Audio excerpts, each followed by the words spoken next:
Almost every time I'm at the racetrack, somebody will come up and ask me, what is your favorite track car? And every time the answer is the same. I've raced a ton of great cars. I've gotten the opportunity to drive some fabulous supercars, but the car that always comes out on top is the Zonda R.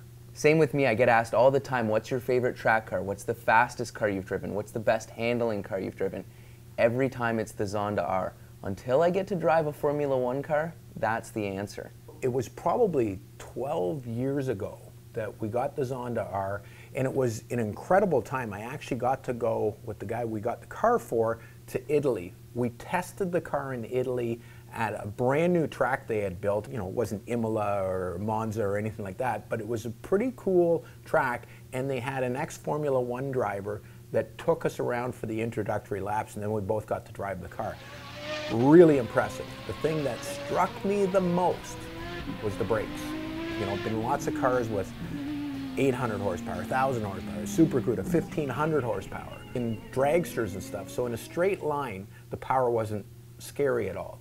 But the brakes and the handling for back then, spectacular. So we're going to play a clip from when we shot that car at TMP, and then we'll break it down and tell you what that driving experience was really like. Make sure you guys like, subscribe, and hit the notification bell. We want to keep this channel growing. Enjoy. Well, for 50 years, Europeans have been building supercars. Maserati, Ferrari, Bugatti, Porsche. All those names are synonymous with performance and speed. Well, when Enzo Ferrari commissioned the F40, it was the fastest production car in the world, over 200 miles an hour, carbon fiber, carbon Kevlar. It was the ultimate supercar, and for almost 20 years, it remained there. But now there's a new kid on the block, and if the yardstick is a lap at the Nurburgring, not the McLaren F1, not the Bugatti Veyron, not the Ferrari FXX, even come close, this car annihilated the lap record at the Nurburgring. It set the bar so high, I don't think anybody's going to touch it for years to come. This car is truly special.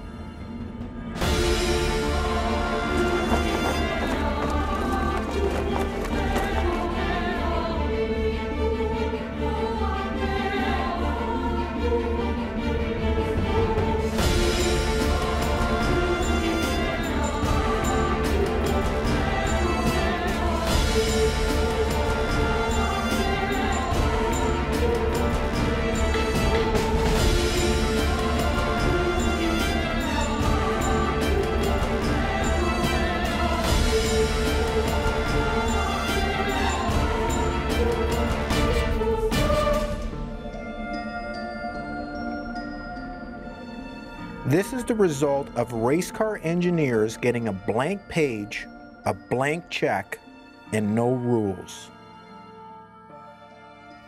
The carbon fiber body covering the carbon titanium tub helps the entire car scale in at 1,000 kilograms.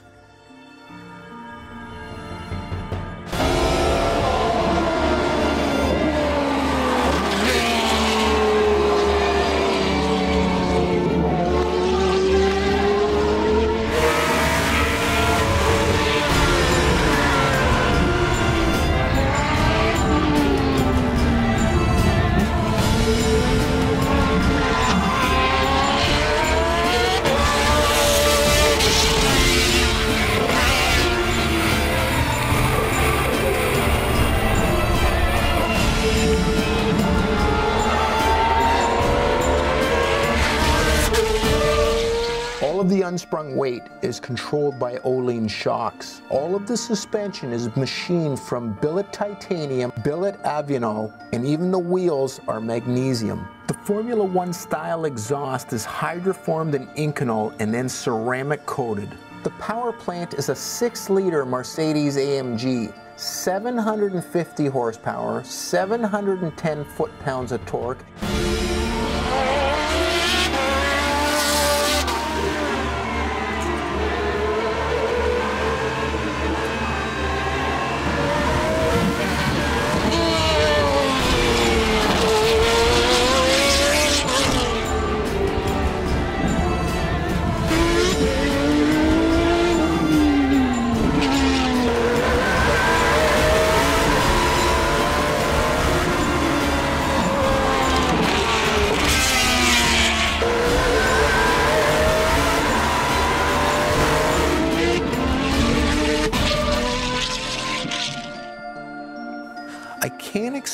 explain how great this car is. 0 to 60 in 2.6 seconds, while geared to do 220 miles an hour. The fastest gearbox on the planet, and brakes that I just can't even come close to comprehending. It is truly the best track car ever built.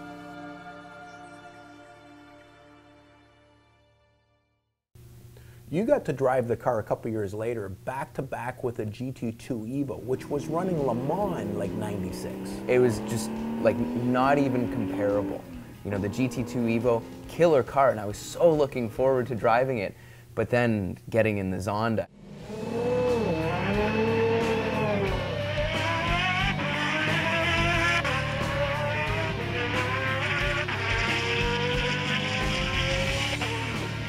The Porsche, an incredible race car, probably one of the quickest cars I've ever been in. But after getting out of the Zonda, there's just no comparison. And again, like that's not even a race car, the Zonda.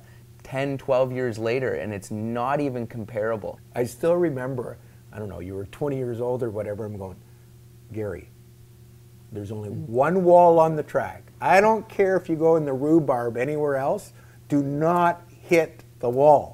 Do you remember that? I do remember that, and I took it very easy there, but I remember in the Zonda, we were coming in through the chicane, and there was a puddle, and I caught the puddle with the right front as we were hard under braking, and did like a little tank slapper, and I think I pulled it in right after that. Good move. And that Zonda set the lap record, and it really held it for 6, 7 years kind of deal. So it's incredible how far ahead of the times that car was as far as performance and speed. Yeah. When I went to Italy, it was interesting, and Horacio was just passionate. We got to see, you know, the shop and the inner workings of it, and he's truly one of the, you know, best designers the planet has ever seen.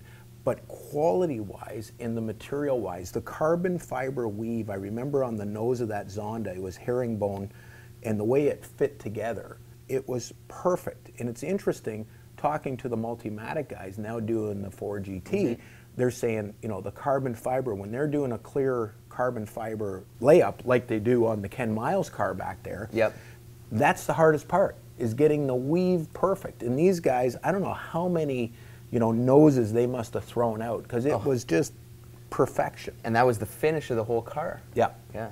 So, and then the materials, you know, the Inconel exhaust system, that was straight out of a Formula One car. Titanium everything on the car, magnesium wheels. I mean, that's stuff that they hadn't been doing for years really, but super lightweight stuff. And 1,000 pounds, or sorry, 1,000 kilograms, you know, 2,300 pounds and 750 horsepower.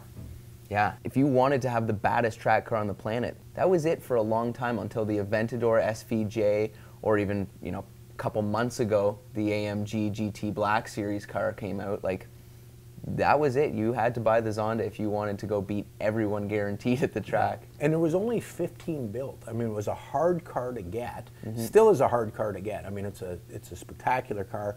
You know, value-wise, hard to say, because the cars don't really come up for sale too often.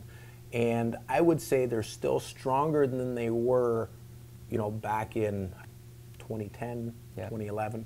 You know, and they were a lot of money back then, you know, a couple $1 million.